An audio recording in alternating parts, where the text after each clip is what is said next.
ಸ್ನೇಹಿತರೆ ನಮಸ್ಕಾರ. ಬೆಳೆ ಪರಿಶೀಲನೆ ಆಗ್ತಾ ಇದೆ. ಯಾವ ಯಾವ ಜಿಲ್ಲೆಗಳಲ್ಲಿ ಬೆಳೆ ಪರಿಶೀಲನೆ ಆಗ್ತಾ ಇರುವಂತದ್ದು?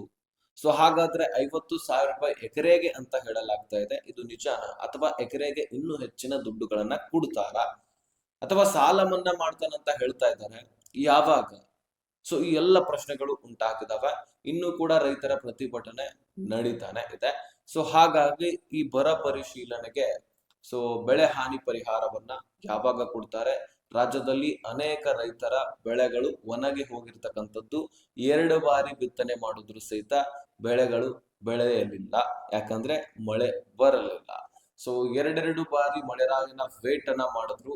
2 ಸತಿ ಈ ಮಳೆ ಕೈ ಕೊಟ್ಬಿಡ್ತು. ಹೀಗಾಗಿ ರೈತರು ಲಕ್ಷಾಂತರ ರೂಪಾಯಿ ಕೈಯಿಂದ ದುಡ್ಡನ್ನ ಹಾಕಿ ಕಳ್ಕೊಂಡಿದ್ದಾರೆ. ಸೊ ಅದಕ್ಕಾಗಿ ರಾಜ್ಯ ಸರ್ಕಾರ ಇದಕ್ಕೆ ಏನೇನ್ ಪರಿಹಾರ ಕೊಡ್ತಾ ಇದೆ, ಯಾವ ಯಾವ ಜಿಲ್ಲೆಗಳಲ್ಲಿ ಈ ಬರ ಪರಿಶೀಲನೆ ನಡೀತಾ ಇದೆ, ಎಲ್ಲವನ್ನು ಕೂಡ ಈ ವಿಡಿಯೋದಲ್ಲಿ ಗಮನಿಸ್ತಾ ಹೋಗೋಣ. ಸಾಧ್ಯವಾದ್ರೆ ಈ ವಿಡಿಯೋನ ಕೊನೆವರೆಗೂ ವಾಚ್ ಮಾಡಿ. ಸ್ನೇಹಿತರೆ, ಬೆಳೆ ಪರಿಶೀಲನೆ ಆಗ್ತಾ ಇದೆ ರಾಜ್ಯದಲ್ಲಿ. ನೀವು ನೋಡ್ತಾ ಇದ್ದೀರಿ, ನಾನು ಹಿಂದಿನ ಅಂದ್ರೆ ಒಂದು ವಾರದ ಹಿಂದೆ ಒಂದು ಅಪ್ಡೇಟ್ ಕೊಟ್ಟಿದ್ದೆ ನಿಮಗೆ. ಪ್ರತಿಯೊಂದು ಜಿಲ್ಲೆಗೂ ಕೂಡ ಒಬ್ಬ ಸಚಿವರನ್ನ ನೇಮಕ ಮಾಡಿದ್ದಾರೆ. ಹೌದು, ನಿಮಗೆ ಜ್ಞಾಪಕ ಇರಬಹುದು, ಸಚಿವ ಸಂಪುಟ ಸಭೆ ಆಯ್ತು, ಜೊತೆಗೆ ಸಚಿವರ ನೇಮಕ ಆಯ್ತು. ಆ ಒಂದು ಸಭೆ ಆದ ತಕ್ಷಣ ಪ್ರತಿಯೊಬ್ಬ ಸಚಿವರಿಗೆ ಪ್ರತಿಯೊಂದು ಜಿಲ್ಲೆಗಳನ್ನ ನೇಮಕ ಮಾಡಿಬಿಟ್ರು. ಸೊ ಈ ಜಿಲ್ಲೆಗೆ ನೀನ್ ಪರಿಹಾರವನ್ನ ನೋಡ್ಕೋ, ಅಂದ್ರೆ ಪರಿಶೀಲನೆ ಮಾಡು. ಆ ಬೆಳೆ ಎಲ್ಲೆಲ್ಲಿ ರೈತರಿದಾರೋ, ಸೊ ಯಾವ್ಯಾವ ತಾಲೂಕಿನಲ್ಲಿ ಹೆಚ್ಚಿನ ಮಳೆ ಆಗಿಲ್ಲ ಅಲ್ಲಿ ಹೋಗಿ ಅಲ್ಲಿ ಬೆಳೆಗಳ ಪರಿಶೀಲನೆ ಮಾಡಿ. ಅಂದ್ರೆ ಸೊ ಮಳೆ ಎಷ್ಟು ಪ್ರಮಾಣದಷ್ಟಾಗಿದೆ, ಅದರಿಂದ ಬೆಳೆಗಳು ಒಣಗಿ ಹೋಗಿದಾವ, ಕಿನಾಲ್ಗಳಲ್ಲಿ ಅಂದ್ರೆ ಆ ಒಂದು ಭೂಮಿಯ ಹತ್ತಿರದ ಕಿನಾಲ್ಗಳಲ್ಲಿ ನೀರ್ ಇದಾವ ಅಥವಾ ಇಲ್ಲವ, ಈ ರೀತಿ ಸಂಪೂರ್ಣವಾದಂತಹ ಮಾಹಿತಿಯನ್ನ ಕಲೆಕ್ಟ್ ಮಾಡ್ಕೊಳ್ಳೋದು. ಇದೆಲ್ಲ ಆದ ತಕ್ಷಣ ಅಲ್ಲಿರ್ತಕ್ಕಂತಹ ತಹಶೀಲ್ದಾರರು ಎಲ್ಲ ಅಧಿಕಾರಿಗಳು ಬರ್ತಾರೆ. ಆ ಮಣ್ಣಿನ ಗುಣಮಟ್ಟವನ್ನ, ಸೊ ಬೆಳೆಗಳನ್ನ ಎಲ್ಲವೂ ಕೂಡ ಪರಿಶೀಲನೆ ಮಾಡ್ತಾರೆ. ಅಲ್ಲಿ ಮುಂದಿನ 1 ವರ್ಷಗಳ ಕಾಲ ಅಂದ್ರೆ ಮುಂದಿನ ಮಳೆಗಾಲದ ಕಾಲ ಬರುವವರೆಗೂ ಕೂಡ ನೀರ್ ಸಾಕಾಗತ್ತಾ ಅಥವಾ ಇಲ್ಲವಾ ಅನ್ನುವಂಥದ್ದು ಕೂಡ ಪರಿಶೀಲನೆ ಮಾಡಲಾಗತ್ತೆ. ಸೊ ಇದೆಲ್ಲದರ ಬಗ್ಗೆ ಅಲ್ಲಿಯ ಒಂದು ಅಧಿಕಾರಿಗಳು ಜೊತೆಗೆ ಸಚಿವರು ಚರ್ಚೆ ಮಾಡ್ತಾರೆ. ಬಾವಿಗಳು ತುಂಬಿದವ, ನಿಮ್ಮ ಹೊಲದಲ್ಲಿರ್ತಕ್ಕಂತಹ ಬೋರ್ವೆಲ್ ಅಲ್ಲಿ ನೀರ್ ಇದೆಯಾ, ಸೊ ಯಾವ ಬೆಳೆಯನ್ನ ಬೆಳೆದಿದ್ದೀರಿ, ಯಾವ ರೀತಿಯಾಗಿ ಬೆಳೆ ಫಲವತ್ತತೆಯನ್ನ ಕೊಟ್ಟಿದೆ ಅಥವಾ ಪೂರ್ತಿಯಾಗಿ ಒಣಗ ಹೋಗಿದೆಯಾ, ಕಿನಾಲ್ಗಳು, ಡ್ಯಾಮ್ಗಳು, ಜಲಾಶಯಗಳು, ಅಲ್ಲಿ ಸಮೀಪ ಇರತಕ್ಕಂತಹ ಕೆರೆಗಳು ತುಂಬಿದವ ಅಥವಾ ಇಲ್ವಾ, ಇದನ್ನೆಲ್ಲವನ್ನು ಕೂಡ ಪರಿಶೀಲನೆ ಮಾಡಲಾಗುತ್ತೆ. ಸೊ ಇದರ ಆಧಾರದ ಮೇಲೆ ಈ ತಾಲೂಕು ಬರಪೀಡಿತ ತಾಲೂಕು, ಈ ಜಿಲ್ಲೆ ಹೆಚ್ಚಿನ ಬರಪೀಡಿತ ಜಿಲ್ಲೆ, ಇಲ್ಲಿ ನೀರ್ ಇಲ್ಲ, ಈ ರೀತಿಯಾಗಿ ಪರಿಶೀಲನೆ ಮಾಡಿ ಒಂದು ಡಿಸೈಡ್ ಮಾಡಲಾಗತ್ತೆ ಇಂತಿಷ್ಟು ಜಿಲ್ಲೆಗಳು ಬರಪೀಡಿತ ಜಿಲ್ಲೆಗಳಂತ. ಅದಾದ ತಕ್ಷಣ ಅಲ್ಲಿಯ ರೈತರಿಗೆ ಎಕರೆಗೆ 50,000 ರೂಪಾಯಿ ಕೊಡಬೇಕು ಅಂತ ಬಿಜೆಪಿ ನಾಯಕರ ಆಗ್ರಹ ಅಂತೂ ಇದೆ. ಸೊ ಎಲ್ಲ ರೈತರ ಬೇಡಿಕೆ ಕೂಡ ಎಕರೆಗೆ 50,000 ತನಕ ಕೊಡಬೇಕು ಅನ್ನುವಂಥದ್ದು ಇದೆ. ಆದ್ರೆ ಸರ್ಕಾರ ಎಷ್ಟು ಕೊಡುತ್ತೆ ಅನ್ನುವಂಥದ್ದನ್ನ ನಾವು ಕಾಯ್ದು ನೋಡಬೇಕು. ಅಂದಾಜಿನ ಪ್ರಕಾರ 50,000 ರೂಪಾಯಿ ಸಮೀಪ ಕೊಡಬಹುದು. ಜೊತೆಗೆ ಈ ಬರ ಪೀಡಿತ ತಾಲೂಕುಗಳಲ್ಲಿರ್ತಕ್ಕಂತಹ ರೈತರ ಸಾಲ ಮನ್ನಾವು ಕೂಡ ಆಗುವಂತಹ ಸಾಧ್ಯತೆ ಇದೆ. ಆದ್ರೆ ರಾಜ್ಯ ಸರ್ಕಾರ ಇನ್ನೂ ಕೂಡ ಪರಿಶೀಲನೆ ನಡೆಸುವಲ್ಲಿನೇ ಇದೆ. ಸೊ ಜೂನ್ ಮುಗಿತು, ಜುಲೈ ಮುಗಿತು, ಮಳೆ ಬರಲಿಲ್ಲ. ಈಗ ಆಗಸ್ಟ್ ಕೂಡ ಅರ್ಧ ಮುಗಿಲಿಕ್ಕೆ ಬಂದಿದೆ. ಸೊ ಹೀಗಾಗಿ ಈ ಸಂದರ್ಭದಲ್ಲಾದ್ರೂ ಒಂದ್ ಸ್ವಲ್ಪ ಕೆಲಸವನ್ನ ಸ್ಪೀಡ್ ಆಗಿ ಮಾಡಬೇಕು. ಯಾಕಂದ್ರೆ ಸಚಿವರ ನೇಮಕ ಆಗಿರ್ಲಿಲ್ಲ, ಯಾವ ಇಲಾಖೆಗೆ ಯಾವ ಸಚಿವ ಅಂತ ಗೊತ್ತಿರ್ಲಿಲ್ಲ, ಈಗೆಲ್ಲವೂ ಕೂಡ ಆಗಿದೆ. ಅದಕ್ಕಾಗಿ ಆದಷ್ಟು ಬೇಗ ಇದರ ಬಗ್ಗೆ ಪರಿಹಾರವನ್ನ ರೈತರಿಗೆ ಕೊಡ್ಬೇಕನ್ನುವಂತಹ ಮನವಿ ಎಲ್ಲ ರೈತರದಾಗಿದೆ. ಸೊ ಒಟ್ಟಾರೆಯಾಗಿ 50,000 ರೂಪಾಯಿ ತನಕ ನಿಮಗೆ ಈ ಬರ ಪರಿಶೀಲನೆಯ ಹಣವನ್ನ ಕೊಡಬಹುದಾದಂತಹ ಸಾಧ್ಯತೆ ಇದೆ. ಆಲ್ಮೋಸ್ಟ್ ಕರ್ನಾಟಕದಲ್ಲಿ ಬಹಳಷ್ಟು 20ರಿಂದ ಹೆಚ್ಚಿನ ಜಿಲ್ಲೆಗಳಿಗೆ ಬರಪೀಡಿತ ಜಿಲ್ಲೆಗಳಂತ ಘೋಷಣೆ ಮಾಡುವಂತಹ ಸಾಧ್ಯತೆ ಇದೆ. ಉತ್ತರ ಕರ್ನಾಟಕ ಸೈಡ್ ಕೂಡ ಮಳೆ ಇಲ್ಲ. ಬಹಳ ಒಂದು ಮಳೆ ಆಗಿರ್ತಕ್ಕಂಥದ್ದು ನಮ್ಮ ರಾಜ್ಯದಲ್ಲಿ ದಕ್ಷಿಣ ಕನ್ನಡ ಸೈಡ್, ಅಲ್ಲಿಯೇ ಮಳೆ ಆಗಿದೆ. ಒಂದ್ ಸ್ವಲ್ಪ ಶಾಲಾ ಕಾಲೇಜುಗಳನ್ನು ಕೂಡ ರಜೆ ಘೋಷಣೆ ಮಾಡಲಾಗಿತ್ತು. ಅಷ್ಟರ ಪ್ರಮಾಣದಲ್ಲಿ ಮಳೆ ಆಗಿತ್ತು. ಓಕೆ, ಅಲ್ಲಿಯ ಒಂದು ಜಿಲ್ಲೆಗಳನ್ನ ಹೊರತುಪಡಿಸಿ ಉಳಿದಂತಹ ಎಲ್ಲ ಜಿಲ್ಲೆಗಳು ಅಥವಾ ತಾಲೂಕುಗಳಿಗೆ ಬರ ಪೀಡಿತ ತಾಲೂಕುಗಳಂತ ಘೋಷಣೆ ಮಾಡುವಂತಹ ಸಾಧ್ಯತೆ ಇದೆ. ಒಂದ್ ಸ್ವಲ್ಪ ದಿನ ನಾವು ವೇಟ್ ಮಾಡ್ಬೇಕಾಗತ್ತೆ. ಈಗಾಗ್ಲೇ ಆಲ್ರೆಡಿ ಬಹಳ ದಿನನೇ ಆಯ್ತು ಪ್ರಾರಂಭವಾಗಿ, 1 ವಾರ ಆಗ್ಲಿಕ್ಕೆ ಬಂತು ಬರ ಪರಿಶೀಲನೆ. ಸೊ ಒಬ್ಬ ಸಚಿವಗೆ ಒಂದು ಜಿಲ್ಲೆಯನ್ನ ನೇಮಕ ಮಾಡಿದ್ದಾರೆ. ಹೀಗಾಗಿ ಕೆಲಸ ಸ್ಪೀಡ್ ಆಗಿ ಆಗತ್ತೆ.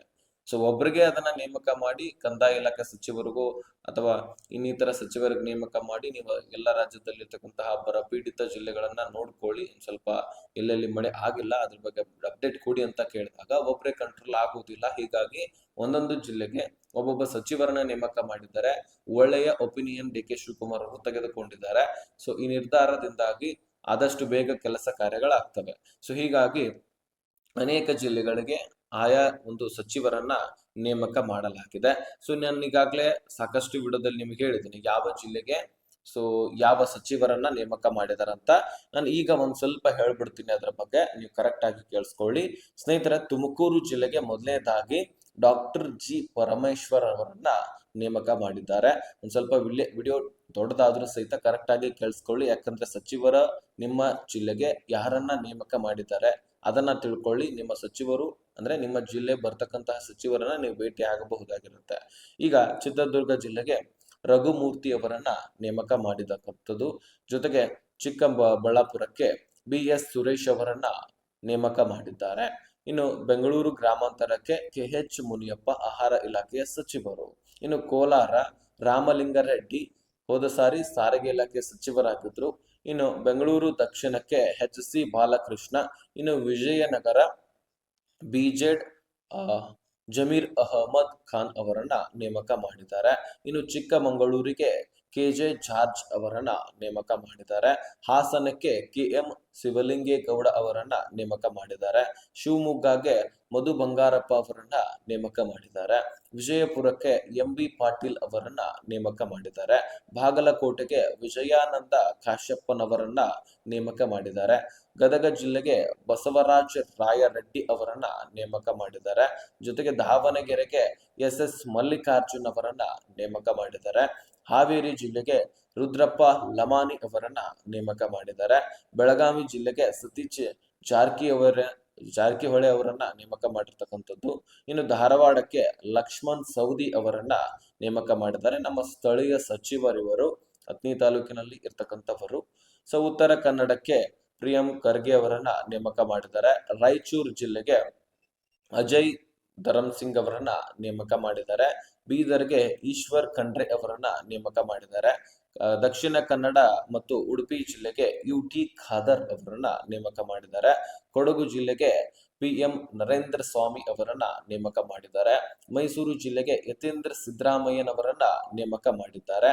ಇದರ ಜೊತೆಗೇನೆ ಮಂಡ್ಯ ಜಿಲ್ಲೆಗೆ ಚೆಲುವರಾಯ ಸ್ವಾಮಿ ಅವರನ್ನ ನೇಮಕ ಮಾಡಿದ್ದಾರೆ. ಚಾಮರಾಜನಗರಕ್ಕೆ ಪುಟ್ಟರಂಗಶೆಟ್ಟಿ ಅವರನ್ನ ನೇಮಕ ಮಾಡಿದ್ದಾರೆ. ಬಳ್ಳಾರಿ ಜಿಲ್ಲೆಗೆ B ನಾಗೇಂದ್ರ ಅವರನ್ನ ನೇಮಕ ಮಾಡಿದ್ದಾರೆ. ಜೊತೆಗೆ ಕೊಪ್ಪಳ ಜಿಲ್ಲೆಗೆ ಶಿವರಾಜ್ ಸಂಗಪ್ಪ ತಂಗಡಿ ಅವರನ್ನ ನೇಮಕ ಮಾಡಿದ್ದಾರೆ. ಸೊ ಇನ್ನು ಬೆಂಗಳೂರು ನಗರಕ್ಕೆ ಕೃಷ್ಣೇ ಬೈರೇಗೌಡ ಅವರನ್ನ ನೇಮಕ ಮಾಡಿದ್ದಾರೆ ಕಂದಾಯ ಇಲಾಖೆಯ ಸಚಿವರು. ಸೊ ಇವರಿಗೆ ಮಾತ್ರ ಈ ಒಂದು ಕೆಲಸವನ್ನ ಕೊಡಬಹುದಾಗಿತ್ತು. ಆದ್ರೆ DK ಶಿವಕುಮಾರ್ ಅವರು ಒಂದ್ ಸ್ವಲ್ಪ ಮೈಂಡ್ ಗೇಮ್ ಅಂತ ಹೇಳಬಹುದು. ಪ್ರತಿಯೊಬ್ಬ ಸಚಿವರಿಗೂ ಕೂಡ ಒಂದೊಂದು ಜಿಲ್ಲೆಯನ್ನ ಕೊಟ್ಬಿಟ್ಟಾಗ ಏನಾಗುತ್ತೆ, ಕೆಲಸ ಸರಿಯಾಗಿ ಸಹಜವಾಗಿ ಬೇಗನೆ ಕೂಡ ಆಗುವಂಥದ್ದು.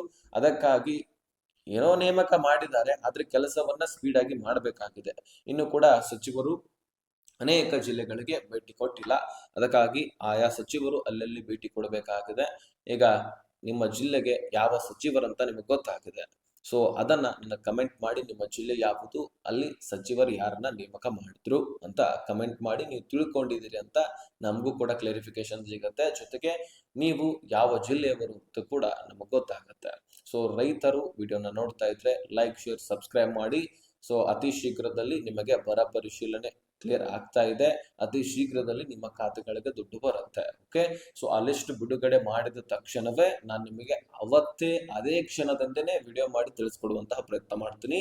ಯಾವ ಜಿಲ್ಲೆಗಳನ್ನ ಬರಪೀಡಿತ ಜಿಲ್ಲೆಗಳಂತ ಘೋಷಣೆ ಮಾಡಿದ್ರು, ಎಷ್ಟು ಪರಿಹಾರವನ್ನ ಒದಗಿಸಿ ಕೊಡ್ತಾರೆ, ಸಾಲ ಮನ್ನಾ ಮಾಡ್ತಾರ, ಇದರ ಬಗ್ಗೆ ಕುರಿತಾಗಿ ಸಂಪೂರ್ಣ ಡೀಟೇಲ್ಸ್ ನಿಮಗೆ ಈ ಚಾನಲ್ ಅಲ್ಲಿ ಸಿಗುತ್ತೆ. ಅದಕ್ಕಾಗಿ ಚಾನಲ್ಗೆ ಸಬ್ಸ್ಕ್ರೈಬ್ ಮಾಡಿ, ನೋಟಿಫಿಕೇಶನ್ ಆಲ್ ಅಂತ ಸೆಟ್ ಮಾಡ್ಕೊಳ್ಳಿ. ಈ ಇನ್ಫಾರ್ಮೇಶನ್ ಎಲ್ಲ ರೈತರಿಗೆ ಶೇರ್ ಮಾಡಿ.